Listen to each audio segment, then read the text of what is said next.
नाज़रीन अस्सलाम वालेकुम। डॉक्टर दानिश जवाब चाहिए के साथ हाजिर है। पाकिस्तान की इस वक्त जो मौजूदा सूरत हाल है, हालांकि ये 2-2.5 महीने की हुकूमत है, एक बजट पेश किया क्योंकि बजट का वक्त आ गया था, और अब बजट किस हद तक बेहतर है, अवाम दोस्त है, आम आदमी को रिलीफ मिला है, और आने वाले वक्त में जो मौशी चैलेंज है, मौजूदा हुकूमत क्या इसको इस चैलेंज को मद्देनज़र रखते हुए अपने अहदाफ को हासिल कर लेगी। लेकिन एक तरफ मौशी मसाइल के साथ साथ सियासी बहरान भी सामने हैं, और हम बार बार ये कहते हैं कि कोई भी मौशी मसला उस वक्त तक हल नहीं हो सकता जब तक सियासी बहरान का हल ना ढूंढ लिया जाए। अब मौशी बहरान में, अगर सियासी बहरान में देखा जाए तो बज़ाहिर एक तरफ पार्लियामेंट की बड़ी अहम तरीन सियासी जमातें हुकूमत का हिस्सा हैं, और जो मेजर पार्टी यानी जो अपोजिशन की तरफ है, और वो पार्लियामेंट में अब नहीं है, लेकिन बहरहाल सियासी तौर पर एक बड़ी क़ुव्वत है, और वो है PTI जो इस वक्त हुकूमत से बाहर है। तो और दोनों के रास्ते मुख्तलिफ हैं। हालांकि प्राइम मिनिस्टर ने मुफाहमत के लिए भी कोशिश की है, और उनका मुतालबा है कि वाहिद हल है इस वक्त मौजूदा हालात को बेहतर करने का, और वो है इलेक्शन। तो क्या वाकई इलेक्शन मसाइल का हल है, या ये कौमी मसला जो मौशी मसला है उसको सबको मिल के, अपोजिशन को और हुकूमत को मिलकर एक प्लेटफॉर्म से हल करने का है? क्योंकि कल इलेक्शन के बाद भी जो हुकूमत किसी की भी आएगी उसको इन चैलेंजेस से मुकाबला करना है अगर उसको बेहतर ना किया गया। तो चंद बातें हैं, 3 बहुत अहम गेस्ट हैं मेरे पास, आइए उनका तारुफ कराते हैं। चंद सवालात हैं, देखते हैं कि वो तीनों गेस्ट इसको कैसे देखते हैं। मेरे साथ हैं जनाब सेनेटर अनवर बेग साहब, सीनियर सियासतदान हैं, बड़ा नाम है, आपका बहुत शुक्रिया सर, आपने हमें ज्वाइन किया। मेरे साथ हैं शर्मिला फारूकी साहिबा, रहनुमा पाकिस्तान पीपल्स पार्टी की, आपका बहुत शुक्रिया। आलिया हमजा साहिबा, MNA पाकिस्तान तहरीक इंसाफ की, उनका भी बहुत शुक्रिया, उन्होंने हमें ज्वाइन किया। मैं पहले आलिया हमजा साहिबा की तरफ आ जाता हूँ। आलिया हमजा साहिबा, मैं आपकी तरफ आ जाता हूँ, और मैं ये सवाल आपके सामने रखना चाहता हूँ कि इस वक्त ये 2 महीने की एक हुकूमत है जिसने एक बजट पेश किया, और उनका कहना है कि ये बजट बेहतर है, आवाम के लिए बहुत रिलीफ है। हालांकि इस बजट को पेश करने में जो सबसे बड़ी रुकावट थी वो IMF का वो मुआहदा है जो PTI और IMF के दरमियान हुआ था। लेकिन इसके बावजूद वो कहते हैं हमने बहुत बेहतर बजट दिया है, और आइंदा भी हम मौशी चैलेंजेस के अपने अहदाफ को हासिल कर लेंगे। आप क्या कहेंगी? बिस्मिल्लाहिर्रहमानिर्रहीम। थैंक यू डॉक्टर साहब। डॉक्टर साहब, वैसे तो वेलकम बैक आपको बहुत बहुत, और इस अरसे में पहला प्रोग्राम है आपके साथ, होपफुली हम बड़ी एक कंस्ट्रक्टिव गुफ्तगू करेंगे। सबसे पहले तो डॉक्टर साहब, IMF के मुआहदे में क्या ये लिखा था कि हम जो है 300 का पेट्रोल कर देंगे? क्या IMF के मुआहदे में ये लिखा था कि बिजली की कीमतों में आज सिर्फ पहले 25 रुपए का यूनिट किया है 17 से, और आज 4 रुपए की फ्यूल एडजस्टमेंट और कर दी है, और जब से ये आए हैं this is the 5th time के फ्यूल एडजस्टमेंट की मद में आवाम के जेबों पर डाका डाल रहे हैं? क्या IMF के मुआहदे में हम ये लिख कर गए थे कि 45% हम गैस की कीमतों में इजाफा करेंगे? क्या IMF के मुआहदे में हमने ये भी लिखा था कि आज जो सेंटिमेंट है कारोबार का, आपको पता है ना कि मार्केट से, स्टॉक मार्केट से पता चलता है कि बजट कितना कारोबारियों के लिए मुफीद साबित हुआ है, तो वो इनके आने के बाद कोई 5260 पॉइंट गिर चुके हैं, यानी 11.7% की कॉन्ट्रैक्शन हो चुकी है। क्या IMF के मुआहदे के साथ PTI ने यह लिखा था कि 174 का हम डॉलर छोड़कर जाएंगे, और आज 208 रुपए के ऊपर भी नहीं मिल रहा होगा? क्या IMF के मुआहदे में हमने ये लिखा था कि 1200 वाला आटा ये 1600 को देंगे, और 80 रुपए वाली चीनी ये 120 की भी नहीं देंगे, और तेल जो हम छोड़कर गए हैं 450 से 500 रुपए के ऊपर, वो ये 650 का देंगे? डॉक्टर साहब, IMF का मुआहदा आपको भी पता है, उसका क्रक्स ये होता है कि आपने टैक्स कलेक्शन टारगेट्स पे अचीव करनी है, और माशाल्लाह PTI को ये क्रेडिट जाता है कि 24 से 25% हमारा टैक्स का रेवेन्यू इंक्रीज हुआ है। बड़ी इंटरेस्टिंग सी बात है ये जो आज यहाँ पर हम सारे बैठे हुए हैं। मैं सिर्फ एक छोटी सी बात करूंगी। हमारी हुकूमत में हमने पौने 6% का, और ये मैं नहीं कह रही, अब इनका अपना इकोनॉमिक सर्वे कह रहे, इनकी अपनी नेशनल कमेटी की अकाउंट्स कमेटी की मीटिंग इस चीज़ को वैलिडेट करिए कि हमारा जो जीडीपी तरक्की की शरह 6% हमने अचीव की। आज इन्होंने जो जीडीपी मुकर्रर किया यानी तरक्की की शरह 4.8 की है। हमने एग्रीकल्चर के शोबे में, जिसमें ये हमें हमेशा ताना देते थे किसान को मार दिया, 4.4 अचीव किया, ये अब उसी को कम करें। इसी तरह से एग्रीकल्चर देख लें, सर्विसेज देख लें, मतलब एग्रीकल्चर 7.2 अचीव किया, आज इन्होंने उसका टारगेट 6.6 रख दिया। सर्विसेज यानी जिसमें आईटी आता है 4.7 रखा है, जो हम 6.2 अचीव कर चुके हैं। इसी तरह पर कैपिटा इनकम देख लें, आप यहाँ पर देख लें कि जॉब क्रिएशन देख लें, सब कुछ आज इनका डेटा आवाम को बता रहे हैं हमारी परफॉर्मेंस के बारे में, जो हम 3.5 साल चीख कर कहते रहे कि पीटीआई काम कर रही है, काम करिए, और ये मुसलसल उसको नेगेट करते रहे। आज जिस महंगाई पर इन्होंने हमें निकाला था, आज उसको ये मुश्किल फैसलों का नाम दे रहे हैं। तो हमें क्यों निकाला था? आप तो खुद आकर कहते थे बिजली का यूनिट 12 रुपए का होना चाहिए। आज बिजली का यूनिट क्यों आवाम को 35 से 40 रुपए में मिल रहा है? आप तो कहते थे 70 रुपए का पेट्रोल होना चाहिए। शहबाज शरीफ साहब की स्टेटमेंट है ना, सिर्फ 1 महीना पहले की। आज आप जो है वो 300 का भी आपको लग रहा है कि उससे भी ज्यादा होना चाहिए। डॉलर तो आपने 100 का देना था, आज 208 पर भी आप आवाम को कुछ नहीं दे पा रहे। बात इस चीज की नहीं है, बात इस चीज की है कि चलती हुई हुकूमत को, चलती हुई मईशत के ऊपर जिस तरह का शबखून मारा गया, जिस तरह का जमहूरियत के ऊपर शबखून मारा गया, और आज आप पंजाब के बजट के हालात देख रहे हैं कि 8-9 घंटे हो गए वहां पर बजट नहीं पेश हो रहा, क्योंकि वहां पर इन लोगों के पास अक्सरियत ही नहीं है। कभी एक ड्रामा हो रहा है, कभी ऑपोजिशन की मिन्नतें की जा रही हैं। हाई कोर्ट का वजीर आला बैठा है, सुप्रीम कोर्ट का वजीर आजम बैठा है, एक सीट के ऊपर वो बैठे, और जो अवाम को इन्होंने हाल कर दिया, जो पाकिस्तान का इन्होंने हाल कर दिया, चलती हुई मईशत, चलता हुआ पाकिस्तान इन्होंने किन अंधेरों के अंदर झोंक दिया। आप यहां पर जो लोड शेडिंग के हालात हैं, और ये मतलब अब ये भी इनकी रिपोर्ट के अंदर है कि 8000 मेगावाट हम उसके अंदर सिस्टम के अंदर डाल कर गए। ये भी इनकी रिपोर्ट के अंदर आज डॉन के उसके अंदर मिफ्ता इस्माइल साहब मान रहे हैं कि जो बिजली की सारा क्राइसिस है ये इनके किए हुए महंगे सौदे थे, गलत सौदे थे, जिसकी सजा आज भी अवाम भुगत रही है। इनकी आप देखें, तजर्बाकारी देखें कि 25% के ऊपर ये इस वक्त कैपेसिटी के ऊपर ये लोग जो है सारा कुछ चलाकर अवाम को किस तरह से लोड शेडिंग का शिकार किया है। जो आपने टेक्सटाइल्स में देखा है, 16 कारखाने टेक्सटाइल्स के बंद हो चुके हैं। यानी हम जिस मुल्क को अच्छी खासी हालत में छोड़ के गए थे, आज वहां पर क्या हालात हो रहे हैं। अफसोस इस बात का है, अफसोस इस बात का है, मुल्क से क्यों ले रहे हैं आप, मुल्क से बदला क्यों ले रहे हैं। ठीक है, मैं आगे आपसे बात करूंगा। पहले आता हूं जरा शर्मिला की तरफ, फिर अनवर बेग साहब की तरफ आऊंगा। शर्मिला, बहुत सारे सवालात उन्होंने उठा दिए हैं, मेरा सवाल तो पीछे रह गया है, लेकिन उन सवालात में से जो उन्होंने उठाया है वो आपके सामने रख देता हूं कि एक चलती हुई हुकूमत और एक चलती हुई मईशत पर आप तमाम इत्तेहादियों ने शब-खून मार कर उसे मजीद तबाह कर दिया, क्या कहेंगी? जी बहुत शुक्रिया डॉक्टर साहब, बड़े अरसे बाद आपके साथ शो पे हूँ, मुझे बड़ी खुशी हो रही है। देखिए, बड़ा आसान होता है टेलीविज़न चैनल पे कह देना कि जी IMF ने ये नहीं कहा था लेकिन आपने ये कर दिया, उन्होंने ये नहीं कहा था लेकिन आपने वो कर दिया। मेरा तो सबसे पहले सवाल और शिकवा और गिला इनसे ये है कि खान साहब तो चिल्ला चिल्ला के कहते थे मैं तो IMF के पास जाऊंगा ही नहीं। तो पहली बात तो ये है कि IMF के पास वो गए क्यों? उन्होंने तो ये दावा और वादा किया था इस कौम के लोगों के साथ कि वो IMF से छुटकारा दिलाएंगे, और अगर नहीं छुटकारा दिला सके तो वो खुदकुशी कर लेंगे, डूब के मर जाएंगे। दोनों चीज़ें नहीं हुई। अब आ जाते हैं कि मईशत बड़ी अच्छे पहिए पे चल रही थी और बड़ी सही सिमत में जा रही थी और हमने आके उसका बिगाड़ कर दिया। अब फॉर द रिकॉर्ड अगेन, ये फिगर्स मैं अपने घर से नहीं लाई हूँ, ये this is part of the record, इनके इकोनॉमिक सर्वे स्टेट बैंक की रिपोर्ट है।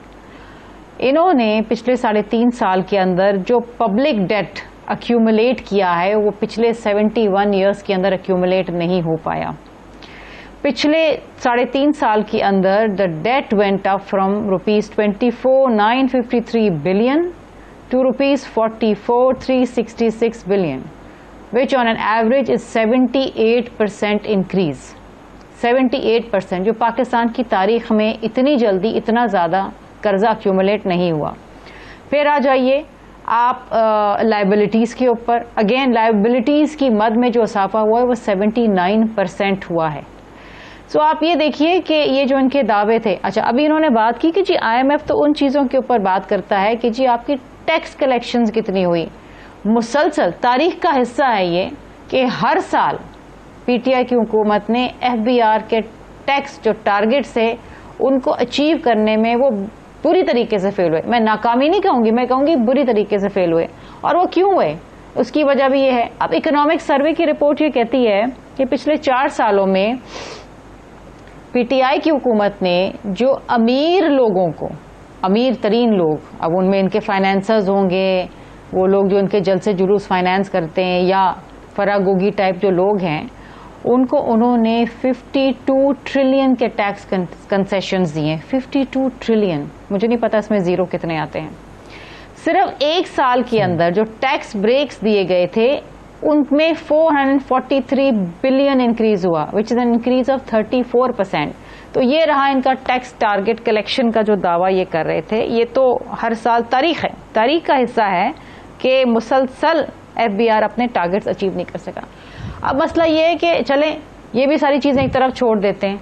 कितनी नौकरियां दी, बेरोजगारी की शरह में कितनी कमी आई, गुर्बत की शरह में कितनी कमी आई, दे हैव नथिंग टू से। सारे इकोनॉमिक सर्वे, स्टेट बैंक की रिपोर्ट सिर्फ ये बता रही हैं कि बुरी तरीके से पाकिस्तान मजीद गुर्बत के दलदल में धंसता चला गया, लोगों की नौकरियां चली गई, लोगों का रोजगार चला गया। लेकिन ये सिर्फ कॉन्स्पिरेसी रोते रहे, अपने आप को बचाते रहे, अपने लेफ्ट एंड राइट पे जो माफिया बैठा था उनको टैक्स कंसेशंस देते रहे, उनको नैब से बचाते रहे, उनको गिरफ्तारियों से बचाते रहे। लेकिन एंड में क्या होना था, एंड में यही होना था जो इनका हशर हुआ। पार्लियामान के अंदर इनकी अक्सरियत जा चुकी थी। इनके जो सपोर्टर्स थे, जो सो कॉल्ड सपोर्टर्स थे, उन्होंने देखा कि ये मुल्क का क्या हाल करे, उन्होंने इनका साथ छोड़ दिया। और आज पाकिस्तान उस नहज के ऊपर है जहां पर हमारे पास दोबारा से पैरों पे खड़े रहने के लिए हमें मुसलसल ऐसे डिसीजंस लेने पड़ रहे हैं जो कि अवाम में बड़े अनपॉपुलर हैं। IMF से रीनेगोशिएट करना पे, और इस हुकूमत के पास बड़े चैलेंजेस थे। 2 महीने की, इनके आने के 2 महीने के अंदर बजट दे देना, IMF से रीनेगोशिएट करना, इट्स अ बिग चैलेंज। ये कोई आसान काम नहीं है। हाँ, पेट्रोल की कीमतें बढ़ी हैं, गैस की नरखें बढ़ी हैं, बिजली की नरखें बढ़ी हैं, लेकिन दिस वॉज अ नेसेसिटी। मैं ये नहीं कहूँगी कि पॉपुलर डिसीजन से या इससे आवाम को फ़ायदा पहुँचा, लेकिन इस बजट में ज़रूर ये कोशिश की गई कि लोगों को, उन लोगों को, सैलरीड क्लास को, लो इनकम लोगों को, मिडिल क्लास लोगों को टैक्स कंसेशन दें, जो कि दिया गया। 6 लाख से 12 लाख तक स्लैब बढ़ाया गया। इसी तरीके से BISP के अंदर जो है वो फैमिलीज़ का इजाफा किया गया। एग्रीकल्चर के जो इक्विपमेंट हैं उनके ऊपर टैक्स अबॉलिश किया गया। महंगाई का आप हाल देख रहे हैं, सीड्स, फर्टिलाइजर, इनके ऊपर ये देखें ना, ज़रात, अगर हम फूड इनसिक्योरिटी की तरफ जा रहे हैं तो किस तरीके से हम अपनी ज़रात को सपोर्ट देंगे तो पाकिस्तान के अंदर कुछ फूड सिक्योर हम होंगे। लेकिन इन्होंने, इनके पास ये जो अपने जलसे जुलूस अब कर रहे हैं निकलने के बाद, मुझे बताइए किसी एक जलसे में इन्होंने बताया है इन आवाम को कि जी हम आपके लिए ये बेहतरी कर गए और हमारे साथ ये जुल्म हो गया, हमें निकाल गए। ये सिर्फ इन्होंने एक रेटोरिक बनाया है कि जी एक अमरीकी साजिश हो गई है और इस अमरीकी साजिश के नतीजे में हमें निकाल दिया। They have nothing to sell. ठीक है, ठीक है। मैं आता हूं सेनेटर अनवर बेग साहब की तरफ। सेनेटर अनवर बेग साहब, एक तो सवाल वो रखा आलिया साहिबा ने कि जी चलती हुई हुकूमत और चलती हुई मईशत को पर शबखून मारा गया, और उनका ये कहना है कि जी उसकी बुनियाद पर तबाही आई है। दूसरी तरफ आपके सामने जो है वो शर्मिला साहिबा ने भी अपना पॉइंट ऑफ व्यू रखा। अब 2 महीने की इस हुकूमत ने एक बजट दिया, और उस बजट को आप देखते हुए क्या कहेंगे सर? क्योंकि कहा यह जा रहा है कि IMF का मुआहदा PTI के दौर में हुआ था, क्या कहेंगे? Thank you very much doctor साहब फॉर हैविंग मी, और आपको बहुत बहुत मुबारक हो that you are back on the air. और जिंदगी में ये ब्रेक जो आपको मिली है, ये in a way it's good, आपको रिफ्रेश कर देती है। बहरहाल, coming back to your question, sir, doctor साहब देखें, मैं कोई फाइनेंशियल एक्सपर्ट नहीं हूँ, ना मैं इकोनॉमिस्ट हूँ। मैं एक कॉमन आदमी की बात करूँगा। IMF के पास हम पहली दफ़ा नहीं गए दुनिया में। आप रिकॉर्ड उठा के देख लें, जो मुल्क IMF के पास गए मैक्सिमम एक दफ़ा गए, 2 दफ़ा गए और अपनी इकॉनमी को उन्होंने खड़ा कर लिया और IMF को खुदा हाफिज कहा। पाकिस्तान एक वाहिद मुल्क है जो तकरीबन 20-22 दफ़ा गया है, 20-22 दफ़ा। मुझे तो पहले कोई जवाब ये दे कि हम 20-22 दफ़ा गए हैं, हमारी इकॉनमी क्यों नहीं सीधी हुई? क्या प्रॉब्लम है हमारे मुल्क के अंदर? कोई करप्शन इतना रैम्पेट है कि कोई चीज़ सही हो नहीं रही। जहाँ देखो करप्शन करप्शन करप्शन। ये आज से नहीं है, ये डे 1 से है और हर एक ने माशाल्लाह रज के किए, लूटा है। यानी इस मुल्क को अगर खोखला किया माशाल्लाह हम पॉलिटिशियंस ने किया है। और जो दूसरे हमारे हुक्मरान आए इन यूनिफॉर्म। सो मतलब कहने का ये है कि मुझे तो ये कोई बताए ना कि हम 20-22 दफ़ा गए, खड़े क्यों नहीं हुए अपने टांगों पे? आज भी हम IMF के पास टका टका के लिए जा रहे हैं। देखें, मैं डॉक्टर साहब आपको सीधी सी बात बताता हूँ, ये एक बड़ी कंस्पिरेसी है पाकिस्तान के साथ। पाकिस्तान की खुशकिस्मती समझें या बदनसीबी समझें, हम एक न्यूक्लियर पावर स्टेट है, एक मुस्लिम कंट्री है और with a population of over 22 million people. Pakistan अगर इकोनॉमिकली स्ट्रांग हो गया with nuclear weapons with in our store, I mean West ये समझता है कि we can be very dangerous to the world.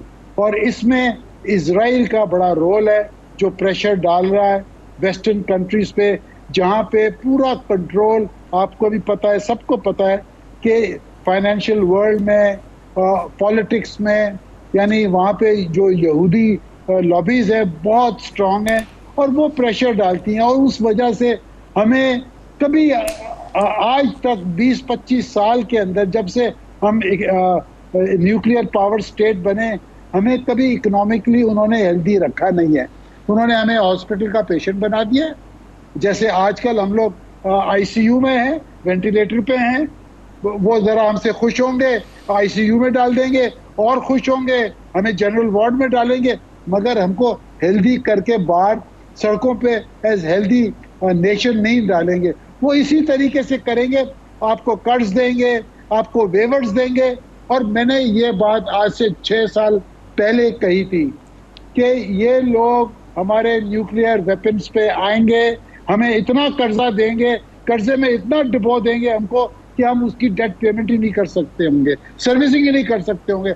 हम उस स्टेज पे आ गए और आप देखते रहें, ये बात आ रही है, इंटरनेशनल मीडिया में भी आ रही है कि भाई ये हो रहा है, वो हो रहा है। मैं कल एक इंडियन चैनल का क्लिप देख रहा था, उन्होंने तो खुदा ना खास्ता उन्होंने तो हमें 4 सूबों में कर दिया, कैपिटल्स बना दिए उन्होंने, यानी यहाँ तक लोग बातें कर रहे हैं। तो मैं ये समझता हूँ कि इस वक्त ये पॉलिटिक्स करने का नहीं। और दूसरा ये कि एक हमारी पॉलिटिकल पार्टी, सब पॉलिटिकल पार्टीज में वो एक दूसरे को ब्लेम करते। कोई भी पॉलिटिकल पार्टी पिछली पॉलिटिकल पार्टी के कोई अच्छे प्रोग्राम्स को लेके कंटिन्यू नहीं करते। जब एक मुल्क बनता है तो you continue with good policies. वो एक दूसरे को क्रिटिसाइज करेंगे, they look down upon him, वो कहेंगे वो चोर है, वो कहेंगे वो चोर है। और सबसे बड़ा प्रॉब्लम हमारी इन्वेस्टिगेशन एजेंसीज का है। आज FIA, NAB, ये कोalition गवर्नमेंट के अंडर में जो वो कुछ कह रहे हैं, काला सफेद वो कर रहे हैं। पहले वो दूसरी गवर्नमेंट थी, उनकी बातें सुन रहे थे। तो मैं समझता हूँ कि ये पॉलिटिकल पार्टीज ये स्टेट और ऑर्गन्स को इस्तेमाल करते हैं पॉलिटिकल विक्टिमाइजेशन के लिए। ये भी खत्म होना चाहिए। And I think we need some honest leadership. और सबसे बड़ी बात, before I conclude my remarks, कि हमारे जो करते धरते न्यूट्रल्स हैं, they should not interfere in our elections. They should not give allocations of seats to the political parties during the election. एक fair and free election कराएं। जब तक fair and free election नहीं आएगा, लोगों को राइट ऑफ वोट नहीं मिलेगा, जो गंदे अंडे निकलेंगे नहीं, पाकिस्तान नहीं सुधरेगा। और इसके अंदर I think neutrals have to play a very very important role in rebuilding this country, otherwise unfortunately हमारे दिन अच्छे नहीं आगे। ठीक है सर, बहुत शुक्रिया आपका। एक नाज़रीन मैंने कोशिश की कि तीनों का पॉइंट ऑफ व्यू आपके सामने जाए, मैंने इंटरप्ट नहीं किया और आइंदा भी इंटरप्ट नहीं करूंगा। मैं कोशिश करूंगा कि सब अपने अपना पॉइंट ऑफ व्यू दें, पब्लिक फैसला करे कि किसका पॉइंट ऑफ व्यू ज़्यादा बेहतर है आवाम का। एक छोटा सा ब्रेक लेते हैं, वापस आते हैं।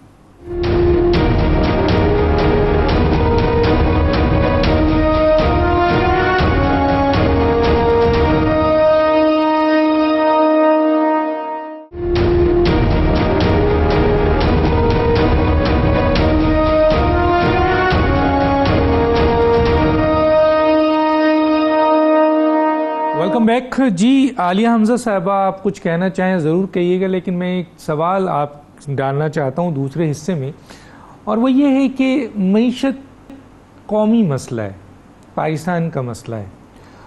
और वज़ीर आज़म ने, जो मौजूदा वज़ीर आज़म है शहबाज शरीफ साहब, उन्होंने ये ऑफ़र की है PTI के इमरान खान साहब को कि वो इस कौमी मसले में आके बैठे, मुफाहमत की पेशकश की है। एक तरफ तो ये है कि क्यों आप इसको रद्द कर रही हैं, दूसरी तरफ आप इलेक्शन कह रही हैं। तो जो इलेक्शन है वो क्या मौजूदा मसाइल का हल है? डॉक्टर साहब, मैं ना कुछ चीज़ें आपके सामने रखती हूँ और फिर उसके बाद मैं आप पर और अवाम पर ये फैसला छोड़ देती हूँ कि हमारी डिमांड कितनी गलत है और कितनी सही है। अभी बीबी ने बातें की, पहले तो सबसे पहले इन्होंने डेट की बात की। डेट की बात करने की बजाय पहले ये सोचती तो सही कि डेट सर्विसिंग कितनी हुई है, और उसमें ये देखती कि PTI ने लिया कितना और PTI ने पे कितना किया है। मैं ज़्यादा लंबी डिटेल में, इसलिए कि मैं अभी एक प्रोग्राम में ये सारी डिटेल्स दे चुकी हूँ। सो मतलब to cut the story short, कि PTI ने जो पर ईयर पेमेंट्स करने के बाद, इंटरेस्ट देने के बाद जो हमारे जिम्मे आता है ना 3.5 साल में, वो तकरीबन कोई $8 बिलियन का, और ये इनके अंडर है। अब सारा डेटा ले आए और वेरीफाई कर ले, और इन्हीं की इत्तेहादी हुकूमत का बन रहा है $5 बिलियन पर ईयर का, तो उसको ये वेरीफाई कर सकती है कि किसने कितना लिया है और क्या किया है। अब आगे आ जाए, ये अपने 60 दिनों में 5000 अरब रुपए आज तक कर्जा ले चुके हैं, और दिन ब दिन ये बढ़ता जा रहा है। और अभी आपको पता है कि IMF के आगे भी हाथ फैला रहे हैं, चाइना ने इनको नो कर दिया है, सऊदिया ने इनको नो कर दिया है, कतर और UAE से भी इनको जिस तरह का रिस्पांस आ रहा है वो आपके सामने। अदरवाइज ये भीख मांगने के लिए तो फौरन तैयार है। वो कहा गया कि जी मैं भीख मांगने नहीं आया, बस आपकी मेहरबानी होगी अगर कोई बख्शिश डाल दे तो। फिर इन्होंने जॉब एम्प्लॉयमेंट की बात की। अगेन मैं ये बता रही हूँ, उनको याद करा दूं, हुकूमत में ये है, इकोनॉमिक सर्वे इनका है, उसी के अंदर लिखा है 11 लाख पर ईयर PMLN के दौर में नौकरियां थी, और PTI ने कोविड के बावजूद, इतने आलमी क्राइसिस के बावजूद 18 लाख पर ईयर, जो तकरीबन हमने 20 लाख पर ईयर की वादा किया था, हम 90% अपना टारगेट अचीव कर चुके हैं एज पर इकोनॉमिक सर्वे। और इन्होंने यहाँ पर बातें की हैं बड़ी, जो जिस पर मुझे है, आपको याद है 4 रुपए पेट्रोल की प्राइस बढ़ी थी, तो इन्होंने वो गधा गाड़ी वाला मार्च और कांपे टांगने वाला मार्च किया था। और ये अभी सिंध को क्रॉस कर चुके थे, तो इन्होंने बड़ी छलांगे लगाकर कहा था कि PTI ने हमारे प्रेशर में आकर और यहाँ पर जो है पेट्रोल की प्राइस कम कर दी है। और अब मैं ये पूछना चाहती हूँ, 60 रुपए प्राइस बढ़ गई है, कहाँ पर है वो कांपे टांगने वाला मार्च? कहाँ पर है ये जिनको आवाम की महंगाई रुलाती थी और उन्होंने मार्च करना था? अब आज ये जो बात की है इन्होंने बजट के ऊपर, काश मेरी सबसे, इंक्लूडिंग मिफ्ता इस्माइल साहब और इंक्लूडिंग अभी जो पंजाब का बजट पेश होने वाला है, और मेरे जितने लोग वहां पर हैं, शायद हमने तो बजट डॉक्यूमेंट पढ़ा है, इन्होंने बजट डॉक्यूमेंट नहीं पढ़ा। जो ये आज मुझे बता रही है ना, 2 अरब की जो सब्सिडी है एहसान राशन में से, उसको माइनस कर दिया गया। और जितने एहसास के प्रोग्राम्स थे ना जो ये कर सकते थे, बेनजीर के नाम से इन्होंने कन्वर्ट कर दिया, जो वाहिद इन्होंने बजट के अंदर किया। फिर इन्होंने वजीर आजम हाउस का बजट इंक्रीज कर दिया, फिर इन्होंने कैबिनेट डिवीजन का बजट इंक्रीज कर दिया, 70 अरब का रख दिया, ताकि लोटों की जमीर की कीमतें, इत्तेहादियों की कीमतें और अपने MNAs को ये पॉलिटिकली इंजीनियरिंग करवा सके, और उनकी स्कीमें और जो भी इलेक्शन के लिए इनकी मैनेजमेंट होती है वो ये कर सकें। ये कह रही है ना कि किसान को अगर आपको किसान का इतना दुख तकलीफ थी तो आपने ज़राअत का टारगेट जो हम अचीव कर चुके हैं उससे 2.2 का क्यों रखा है? प्लस आपने फर्टिलाइजर, ये कह रहे हैं ना इंपोर्टेड मशीनरी पर हमने किसान को रिलीफ दे दिया। इंपोर्टेड मशीनरी की बजाय आप खाद के ऊपर 2% से 10% के आप टैक्स रेट इंक्रीज करें। किसान को तो खाद चाहिए, या खाद में जो गैस है उसके ऊपर आप टैक्स रेट 5 से 10% करें, तो किसको बेवकूफ बना रहे हैं ये यहाँ पर आकर? और हमने अगर दिया था, मैं आज बता रही हूँ, सब्सिडी, क्योंकि मैं कॉमर्स डिवीजन का हिस्सा हूं इसलिए मुझसे बेहतर कोई नहीं जानता कि हमने किन चीजों पर सब्सिडी दी है। और उन सब्सिडीज का आज अवाम ये देख रही है कि ये जो $23 बिलियन की एक्सपोर्ट छोड़कर गए थे, आज वो $32 बिलियन पाकिस्तान पहुंच चुका है, जिसमें $20 बिलियन का जवाब अगर दे दें। आखिरी डॉक्टर साहब एक लास्ट पॉइंट करके मैं उधर ही आ रही हूँ। उसका फायदा ये हुआ है, और इनके दौर की, यानी हम 2008 तक की सब्सिडी दे रहे थे टेक्सटाइल्स वालों को और बाकी लोगों को जिनके FBR के पास पैसे रुके होते, उनमें से कोई ना आलिया हमजा का रिश्तेदार था ना इमरान खान साहब का रिश्तेदार था, और उसी का फायदा $22 बिलियन की टेक्सटाइल्स की एक्सपोर्ट में हो रहा है। अब आपने जो बात की है, सर मुझे एक बात बताएं, ये जो आया है, ये जो रिजीम चेंज हुआ है, ये तो धौंस जबरदस्ती की हुकूमत से आए हैं। ये तो चलती हुई गाड़ी के ऊपर, ये जिसे कहे ना कि मतलब गाड़ी चल रही थी, उसके ड्राइवर को उठाकर इन्होंने गाड़ी से नीचे धक्का दिया है और उसकी सीट के ऊपर ये आकर खुद एक अनाड़ी को इन्होंने बिठा दिया। कोई हम इन्हें दावत देने गए थे? हम क्या करने गए थे?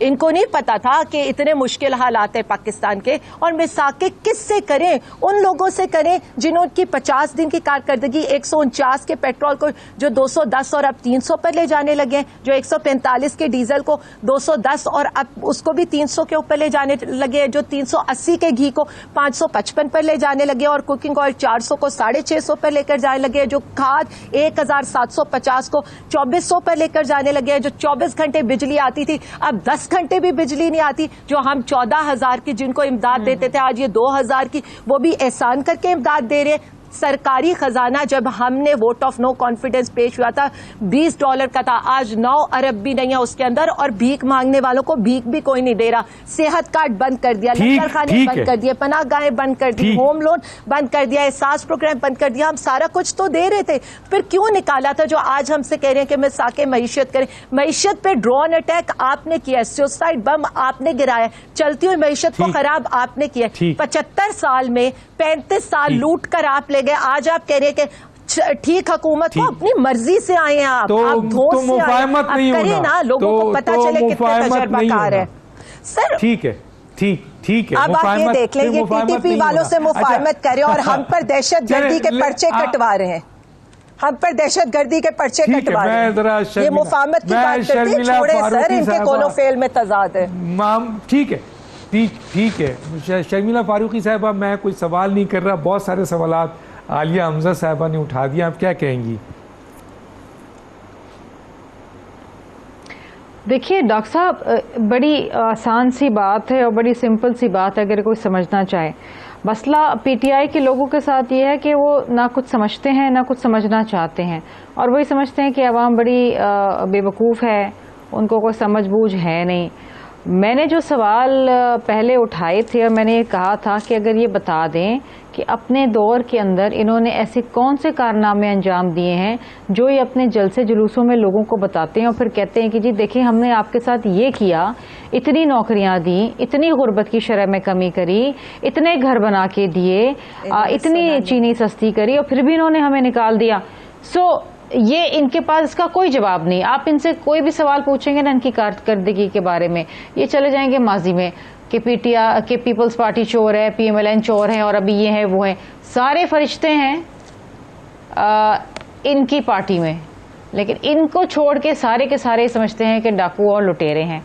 अब एक बड़ी छोटी सी बात है और बड़ी अफसोसनाक बात यह है कि शहीद मोहतरमा बेनज़ीर भुट्टो साहिबा का सिर्फ नाम निकालने के लिए BISP के कार्ड से इन्होंने 77 मिलियन खर्च कर दिए, सिर्फ नाम निकालने के लिए।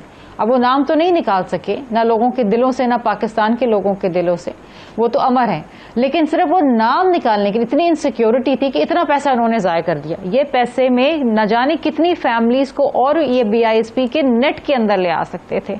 ये इतनी छोटी बातें हैं ये, और ये इतनी इनकी बड़ी अहमियत है कि अगर ये वाकई मेहनत करना चाहते और अवाम की खिदमत करना चाहते तो शायद ये कुछ कर गुजरते, और अवाम को इनसे बड़ी तवक्कुआत थी। मैं भी ये समझती थी कि ये इतना इंसाफ का दावा करते हैं, इतनी बातें करते, तो शायद कुछ ऐसी नई चीज़ कर जाएं कि शायद कुछ पाकिस्तान में बेहतरी आ जाए। मुझ समेत बहुत से लोगों को डिसअपॉइंटमेंट हुई, और इतनी डिसअपॉइंटमेंट हुई कि हम देखते रहे कि बतदरीज पाकिस्तान जो है वो गुर्बत के अंधेरों में धंसता चला गया। लोग परेशान हो गए, लोगों में इस हद तक फ्रस्ट्रेशन बढ़ गई कि हम सड़कों पे जा रहे होते थे। जब हम अवामी मार्च के लिए निकले डॉक्टर साहब, तो लोग हमारे साथ, वो लोग भी हमारे साथ काफिले में चल पड़े जो पीपल्स पार्टी का वोटर नहीं था, जो हमारे हिमायती माजी में नहीं थे, लेकिन वो भी चल पड़े क्योंकि उनमें इतनी बेजारी थी। अब इन्होंने जाने से चंद रोज कबल इन्होंने एक बड़ा छक्का अपने ख्याल में मारा कि इन्होंने पेट्रोलियम की मद में 227 बिलियन की सब्सिडी दे डाली आवाम को बेवकूफ़ बनाने के लिए, क्योंकि इनको मालूम था कि ये जा रहे हैं। और वो जो सब्सिडी थी वो अनफाइनेंस थी, वो ना फाइनेंस से अप्रूव हुई थी ना CEC से अप्रूव हुई थी। पूरा BISP का जो इस वक्त सालाना बजट है वो 220 बिलियन है, 227 बिलियन की इन्होंने सब्सिडी दे दी। जाहिर बात है कि वो विड्रॉ होनी थी, पाकिस्तान दिवाली की तरफ चला जाता, श्रीलंका जैसा हाल हो जाता, लेकिन इनको कोई फिक्र नहीं है। ये अपने उसी रेटोरिक के ऊपर, बयानिए के ऊपर रोते रहेंगे कि इनके साथ ज्यादती हो गई। पाकिस्तानी कौम के साथ जो ज्यादती हुई है पिछले 3.5 साल में, उसका खमियाजा कौन देगा? पाकिस्तानी अवाम देगी ना। आज भी दे रहे हैं, पहले भी देते रहे, 3 सालों में देते रहे और आज भी दे रहे हैं। पाकिस्तान की मईशत को सही राह पे ले जाने के लिए बहुत सारे ऐसे फैसले करने पड़ेंगे, एक कड़वा घूंट पी के, जो शायद अनपॉपुलर हैं। मजीद पाकिस्तानी लोगों के ऊपर बोझ आएगा, लेकिन इन द लॉन्ग रन ये पाकिस्तान की बेहतरी के लिए हमें स्टेबिलिटी चाहिए। We need economic stability. हमारे पास कोई फॉरेन डायरेक्ट इन्वेस्टमेंट नहीं आती, लोग हमारे पास आना नहीं चाहते, क्योंकि जिस तरीके से माजी के अंदर भी जिस तरह कौमी इदारों को अपने पॉलिटिकल अपोनेंट्स को डराने धमकाने के लिए इस्तेमाल किया गया, जेलों में डालने के लिए इस्तेमाल किया गया, मुझे आप बताइए कि कौन इनका साथ देगा? कौन? आज देखे ना, ये बड़ी बात है कि शहबाज शरीफ साहब आज भी इन लोगों को ये कह रहे हैं, वाई? एक कौमी मफाद के लिए। बजट सिर्फ पीपल्स पार्टी या PMLN का नहीं है, बजट पाकिस्तानी अवाम का है। आइए आप उसमें अपना हिस्सा डालें। आप खैर इनसे तो क्या तवक्को करना, ये तो है ही निकम्मे और नाअहल, ये क्या उसके अंदर कोई सपोर्ट देंगे या क्या इसके अंदर कोई इनपुट देंगे? अगर ये कर सकते तो शायद ये कर जाते पिछले 3 सालों में, लेकिन फिर भी इन्होंने पिछले 3.5 सालों में जो अपोजिशन का हाल किया, कोई इनके बारे में अगर बात कर दे इनकी मर्जी के खिलाफ, तनकीद तो बहुत दूर की बात है, वो सीधा जेल में जाता था, सीधा जेल में जाता था। FBR के नोटिस आ जाते थे, NAB के नोटिस आ जाते थे, और फिर वो गालम गलोच और बदतमीजी और तूफान एक ऐसा माहौल क्रिएट हो गया था कि इनसे बैठ के आप बात नहीं कर सकते थे। मैंने तो इन लोगों के साथ टीवी पे बैठना छोड़ दिया, क्योंकि देखिए हम इज्जतदार लोग हैं, हम यहाँ पर जलील होने के लिए नहीं आते हैं। आप बात करें, दलाइल से बात करें, हकाइक पे बात करें, फिगर्स पे बात करें, लेकिन इनके पास नहीं है। ये इसी तरीके से बातें करेंगे। भाई बात यह है कि इस वक्त भी अगर आप अपनी कोई दुरुस्तगी चाहते हैं, शायद कौम आपको माफ़ कर दे जो आपने पिछले 3 सालों में इनके साथ किया। आप बैठे कौमी मफाद में बात करें ना, in the larger interest of Pakistan and the Pakistani people, लेकिन इनको करना नहीं। They don't want to do it. इनकी नीयत ही नहीं है। अगर नीयत साफ हो ना डॉक्टर साहब, तो बहुत कुछ हो जाता है, बहुत कम महदूद वसाइल में भी बहुत कुछ हो जाता है, लेकिन इनकी कभी नीयत थी ही नहीं। ये 1 मैन शो चल रहा था, 1 मैन शो। इनके अपने हिमायती, आपको पता है डॉक्टर साहब, हम हमेशा 3 सालों में बैठ के इनको हमेशा एक चीज कहते थे टीवी पे कि आपके अपने हिमायती, इत्तेहादी, आपके अपने लोग आपको छोड़ने के तैयार हैं, बिकॉज वो देख रहे हैं कि आप कौम के साथ क्या कर रहे हैं। ये हमारी बात नहीं मानते थे, हम हर शो में बैठ के बोलते थे, और आप देखें आज क्या हुआ है। इनके अपने लोगों में जो है इनकी लंका ढाई है। ये फराग होगी और ये मैं एक छोटा सा सवाल करते हुए शर्मिला से, एक ब्रेक पे जाऊंगा और फिर अनवर बेग साहब की तरफ आ रहा हूँ। इसका जवाब भी मैं चाहूँगा 30 सेकंड में दे दीजिएगा। क्या 2023 का बजट भी आप पेश करेंगी या उससे पहले इलेक्शन में चली जाएंगी? देखिए, ये फैसला तो इलेक्शन कमीशन करेगा और जो इस वक्त एक इत्तेहादियों की हुकूमत बनी वो करेगी। लेकिन जहां तक एज ऑफ टुडे, अगर आज आप मुझसे सवाल पूछें, देखें आगे फ्यूचर के बारे में तो किसी को कुछ नहीं पता, कभी भी कुछ भी हो सकता है। मैं इतने फ्यूचरिस्टिक बात नहीं करती, ना मैं इतने बड़े बड़े दावे करती हूँ। लेकिन एज ऑफ टुडे जो इस वक्त इत्तेहादियों की ख्वाहिश और तरीक़ेकार है और जो वो चाहते हैं कि एक मईशत जो है अपने पैरों पे खड़ी हो जाए, कोई किसी सिम्त तो पाकिस्तान जाए, तो जो एक मौजूदा वक्त है, ज़्यादा वक्त नहीं रह गया, अगले अगस्त तक ही है, इतना लंबा टाइम नहीं है, तो अपना एक जो मुद्दत है वो हुकूमत पूरी करे और उसके बाद इलेक्शंस के अंदर जाएं, अपनी किस्मत को आजमाएं। अगर कौम सोचती कि आपने उनके साथ बहुत अच्छे काम किए हैं, क्लियर, तो क्लियर जवाब आ गया। मैं एक छोटे से ब्रेक में जाऊंगा, फिर वापस आता हूं।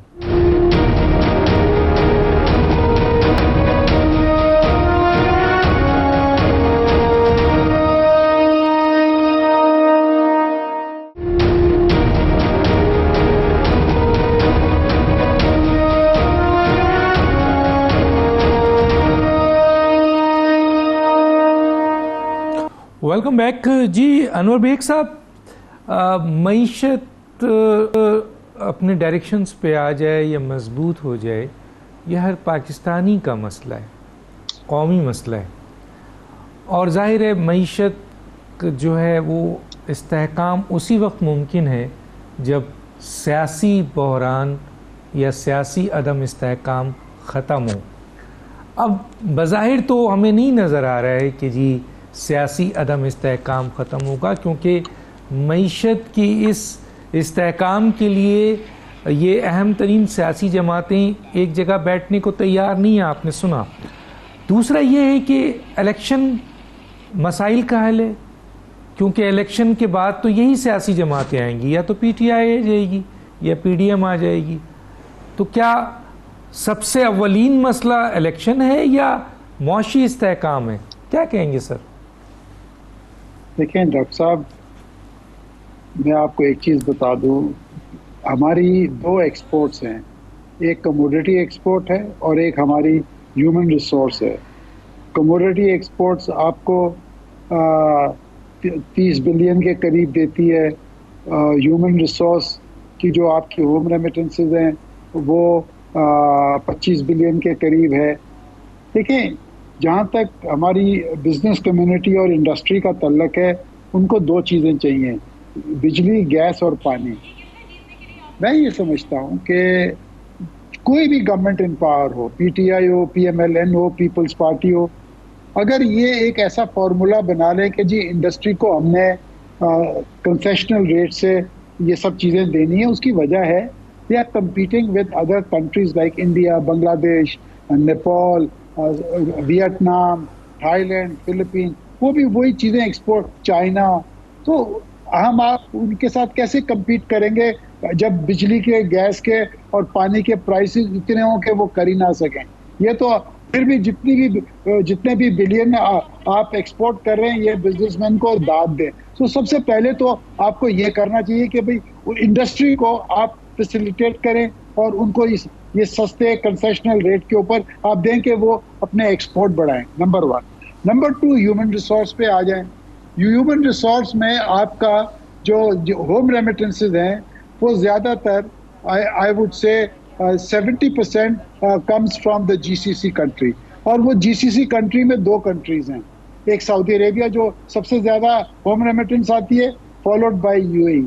मैं आपको एक चीज़ बताऊं, पिछले कोई 6 महीने में यूएई ने पाकिस्तान के 20 डिस्ट्रिक्ट पे बैन लगाया कि अगर पाकिस्तान का बंदा इन 20 डिस्ट्रिक्ट से होगा उसको वर्क वीज़ा नहीं मिलेगा। पाकिस्तान गवर्नमेंट ने उसके ऊपर कुछ भी नहीं किया। कुवैत में, ये ज़रा सुनने वाली बात है, कुवैत में आज 22 साल हो गए एक बैन लगा है पाकिस्तानी वर्कफोर्स के ऊपर, और वो बैन आज हम 22 साल के अंदर लिफ्ट नहीं करा सके। सारी गवर्नमेंट्स आ चुकी है, नहीं हुआ। हमने कतर, जो हम कहते हैं हमारे बड़े अच्छे दोस्त हैं, वो सारा ह्यूमन रिसोर्स इंडिया से, नेपाल से और बांग्लादेश से ले रहे हैं। आपके फिगर्स हैं, आप देखें, आपको रोना आएगा। यूएई के फिगर्स कल ही मुझे पता चले कि भाई फिगर्स हमारे गिर गए हैं। तो हम कुछ नहीं कर रहे। देखिए, जब तक आप मेहनत नहीं करेंगे, जब तक आप जाके उनसे बात नहीं करेंगे। मैंने जरदारी साहब को पर्सनली, नवाज शरीफ साहब को पर्सनली, शहबाज शरीफ साहब को पर्सनली मैंने कहा, अगर आपने ये ह्यूमन रिसोर्स एक्सपोर्ट को ऑर्गेनाइज कर लिया, आप 2 साल में IMF की छुट्टी कर सकते हैं जिंदगी भर के लिए। हमारे लोग इतने मेहनत करने वाले लोग हैं, 50-50 डिग्रियों में वो काम करते हैं वहाँ पे, और वो इतना पैसा बेचते हैं कि आप सोच नहीं सकते। तो उन्होंने कोशिश, किसी ने भी जेन्युइन कोशिश नहीं की। हाँ, पर्सनल फेवर सबों ने लिए उनसे, बट नेशनल इंटरेस्ट की बात जहाँ आती है किसी ने नहीं किया। आई एम सॉरी टू से this, I am telling you honest fact. मैं 15 साल से टक्कर मार रहा हूँ कि भाई ह्यूमन रिसोर्स में आप कंसंट्रेट करें। और मैं दूसरी एक बात बताऊं, एक ही बंदा था जिसने ये ह्यूमन रिसोर्स को सही इस्तेमाल किया, वो शहीद जुल्फिकार अली भुट्टो थे 70s के अंदर। उन्होंने पूरे पाकिस्तान को मिडिल ईस्ट में डाल दिया था। With the result People's Party इतनी पॉपुलर थी कि वहाँ खंबे को टिकट दो, खंबा जीतता था। और उसके बाद किसी ने सोचा ही नहीं। और फिर ये human resource export is bread and butter for every political party. ये समझते ही नहीं है। उसकी वजह ये है कि यहाँ पे अब सोच ही कुछ और है, पैसा बनाओ और चलते बनो। So therefore I think we have to concentrate on our exports. एक तो कमोडिटी एक्सपोर्ट, उनको कंसेशनल आप ये सब चीजें दें, और दूसरा ह्यूमन रिसोर्स। ये 2 ही तो आइटम है, तीसरी तो आइटम ही नहीं है आपके पास। तो अगर आप इस पे सही लोग नहीं लगाएंगे, मेहनत नहीं करेंगे, मैं नहीं समझता पाकिस्तान की इकोनॉमिक हालात सही रहेंगे। आप यही भिखारी के भिखारी रहेंगे। कभी सऊदी अरेबिया से पैसे मांगेंगे, कभी यूएई, कभी कतर, कभी चाइना। सर, ये भिखारियों को रोज कोई पैसा नहीं देता। ये कभी चलो once in a blue moon हो गया, और there is no free lunch. जब वो पैसे देते हैं, आपसे ऐसी चीजें मांगते हैं जो आप कर नहीं सकते। अब मैं और डिटेल में जाना नहीं चाहता। तो मैं ये समझता हूँ गवर्नमेंट ऑफ द डे, और जो भी आइंदा गवर्नमेंट आने वाली है, ये 2 चीजों पे कंसंट्रेट करें, and you will say good by two IMF for the rest of the. बहुत ही इंपॉर्टेंट नुक्ता है, बहुत इंपॉर्टेंट नुक्ता है। मेरे पास सिर्फ 1.5 मिनट है दोनों के लिए, आलिया हमजा के लिए भी 1.5 मिनट और शर्मिला साहबा के लिए भी 1.5 मिनट। 1.5 मिनट दूंगा, कोई सवाल नहीं। जी आलिया हमजा साहबा। हाँ जी, मैं मोहसिन साहब की बात सुन रही थी। टेक्सटाइल पॉलिसी अगर आप ये देखते तो इनको आइडिया होता कि टेक्सटाइल पॉलिसी में हमने यही दिया था, जिसकी वजह से एनर्जी। अच्छा सर, मैं टेक्सटाइल पॉलिसी आप जरूर पढ़िएगा। अनवर साहब, आप टेक्सटाइल पॉलिसी जरूर पढ़िएगा। टेक्सटाइल पॉलिसी से आपको आइडिया हो जाएगा कि उसमें हमने जो एनर्जी में ही रिलीफ दिया था, बिजली में रिलीफ दिया था, तभी हमने कम्पीट किया था।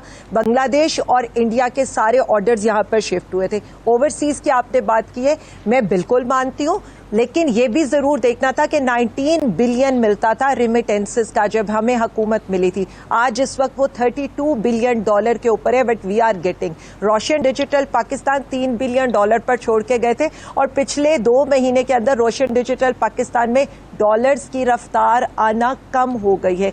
एंड द रीजन इज कि हम ओवरसीज जो खून पसीना हमें भेजते हैं, यहाँ पर आकर हम उन्हीं से वोटिंग का राइट ले लेते हैं। 2-3 बातें जो मैं कहना चाहती हूँ।